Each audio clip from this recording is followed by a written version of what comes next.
Miss হবে না আপনার পছন্দের টিভি শো। দেখুন জি5 অ্যাপে একদম ফ্রি। কালকেই মেয়ের বিয়ে। সুব্রত বাবু বাড়ি আছেন নাকি? মা ঢুকতে ঢুকতেই তোমার সাথে দেখা। সুখবরটা তো দেখলাম। এরা আবার কি করতে এসছে? কি ব্যাপার, মানে আপনারা হঠাৎ? আরে মজুমদার বাবু, এক মেয়ে নয়, একেবারে জোড়া বিয়ের ব্যবস্থা করুন। এই আয় আয় আয়, বস, এসো এসো এসো। জোড়া বিয়ে মানে? হ্যাঁ, আমাদের তরফ থেকে একটা ভুল বোঝাবুঝি হয়েছিল। আসলে নিউজটা দেখে আমরা একটু ভয়ই পেয়ে গেছিলাম, কিন্তু এখন আর ওসব কথা মনে রেখে কি লাভ বলুন। তার থেকে বরঞ্চ যেমন ভাবে আমরা এগোচ্ছিলাম ঠিক সেরকম ভাবেই আবার শুরু করা যাক। আপনারা কি বলছেন আমি কিন্তু ঠিক বুঝতে পারছি না।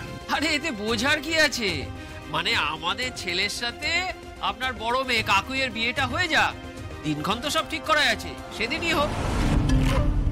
কিন্তু আপনারা তো... হ্যাঁ জানি, আমরা সম্পর্কটা ভেঙে দিয়েছিলাম, কিন্তু ভুল করেছিলাম। কাকুইয়ের মতো মেয়েকে আমরা বউ করে নিয়ে যাব, এটা তো আমাদের ভাগ্যের ব্যাপার। তাই আবার ভাঙা সম্পর্কটা জোড়া লাগাতে এসেছি। না, এই ভাঙা সম্পর্ক আর জোড়া লাগবে না। মানে আপনারা আমার দিদিকে ফিরিয়ে দিয়েছিলেন, তেমন আমরাও এই সম্বন্ধ ফিরিয়ে দিচ্ছি। এই ছেলের সাথে আমি আমার দিদির বিয়ে দেব না। এই তুমি এত কথা বলছো কেন সুব্রত বাবু? আপনারা থাকতে আপনার মেয়ে এত কথা বলছে কেন? বলছে কারণ, আর আমিও বলছি, আমি আপনাকে বিয়ে করব না। আপনারাই বলেছিলেন না মজুমদার বাবু মেয়েদেরকে মানুষ করতে পারেননি, অমানুষ করেছে। ঠিকই বলেছেন। তাহলে একজন অমানুষকে বাড়ির বউ করে তোলার জন্য আপনাদের এরকম ছটফটানি ভালো দেখাচ্ছে না। যেই মেয়ে সুপারস্টারের সাথে বিয়ে ঠিক হয়ে গেল, অমনি আপনারা চলে এলেন। দুদিন আগে তো আমার দিদিরা খুব খারাপ ছিল, আর আজ হঠাৎ এত ভালো হয়ে গেল। বাবা, বজরংবলী যা করেন মঙ্গলের জন্য করেন। ভাগ্যিস আপনাদের বাড়ির ছেলের সাথে আমার দিদির বিয়ে হয়নি। আপনারা জানতো জান এই বিয়ে হবে না, আর দয়া করে আমাদেরকে বিরক্ত করবেন না। আসুন। তোমরা কিন্তু নিজের পায়ে নিজেরাই কুড়ুল মারলে। আমরা তোমাদের সাহায্য করতেই এসেছিলাম। এতদিনে নিশ্চয়ই নিমন্ত্রণের কার্ড বিলি করা শুরু হয়ে গেছিল, লোকজনও জানাজানি হয়ে গেছিল। এবার কেমন তোমাদের মুখ পড়ে সেটা দেখবে। আর বিয়ে হবে এই মেয়ের?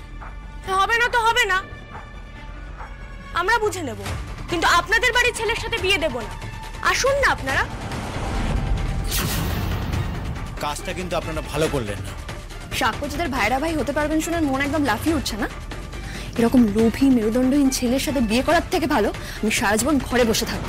মুখ সামনে কথা বলো। এই আঙুল নামিয়ে কথা বলো, আর এক পয়সা হুজ্জুতি করলে এমন মার মারবো না, অ্যাম্বুলেন্স ডাকতে হবে বাড়ি যাওয়ার জন্য। মা, মামা চলে এসো। সুব্রত বাবু, উজ্জ্বল বাবু, আমি আপনাদের শুরুতেই বলেছিলাম যে আমার এই পরিবারের খুঁটি হলো আমার মেয়েরা। ওরা যখন নিজেদের মতামত জানিয়ে দিয়েছে, তখন আমাদের আর আলাদা করে কিছু বলার নেই। আপনারা আসুন দয়া করে। বেশ। এই যে